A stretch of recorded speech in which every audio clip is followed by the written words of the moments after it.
Ongi e Torri. Te encuentras en el Mirador Astronómico de Fresnedo. Para comenzar, vamos a localizar la estrella polar. Es la única estrella del cielo que parece permanecer en el mismo sitio.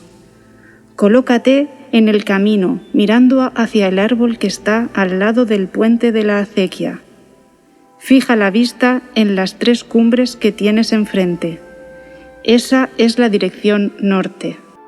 Ahora busca a media altura entre el horizonte y el cenit, que es la parte del cielo que tienes sobre tu cabeza.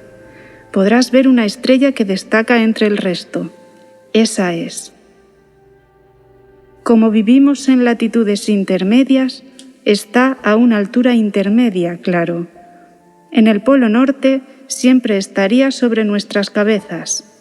En el Ecuador está justo en el horizonte y desde el hemisferio sur no se puede ver. Si la has localizado una vez, volverlo a hacer será muy fácil, ya que siempre estará en el mismo sitio y te ayudará a encontrar el resto de los puntos cardinales. Es el extremo de un pequeño carro, la constelación de la Osa Menor. Ahora vamos a intentar localizar otras 2 constelaciones que te acompañarán siempre, la Osa Mayor y Casiopea. Si tomamos la estrella polar como referencia, estarán una a cada lado.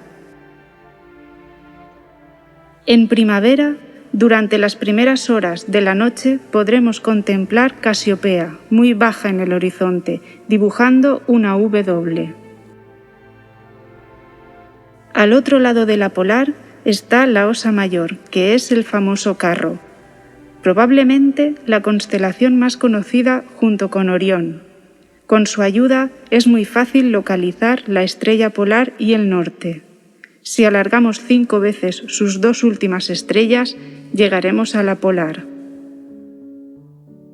Efemérides astronómicas de primavera. El día 20 de marzo es el equinoccio de primavera. Equinoccio proviene del latín y significa noche igual.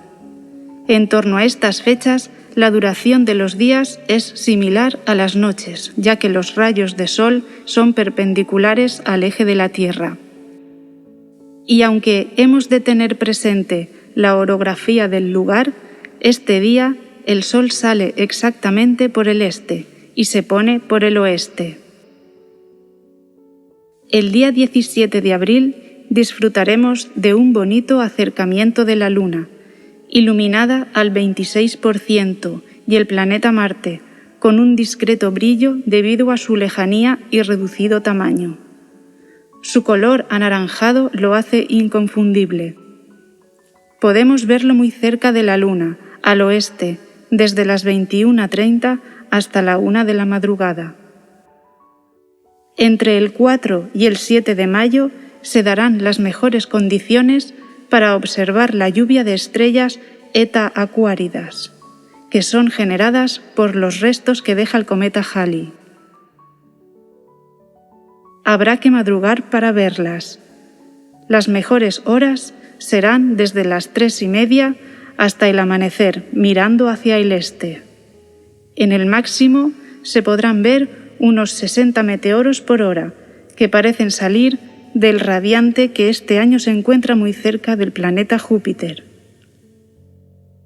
El día 17 de mayo, poco después de ponerse el Sol y en esa misma dirección, veremos los 2 planetas interiores, Mercurio y Venus.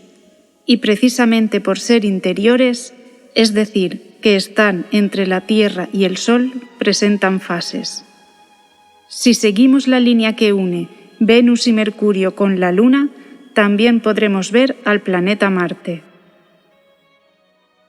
El 10 de junio, las personas que vivan en Canadá, Groenlandia o Rusia tendrán la suerte de contemplar un eclipse anular de Sol, como el que pudimos ver en la península en 2005. Desde Álava podremos verlo como un eclipse parcial, y será necesario el uso de gafas de eclipse.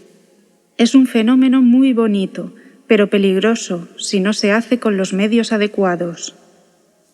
Comenzará a las 11:02 con el primer contacto.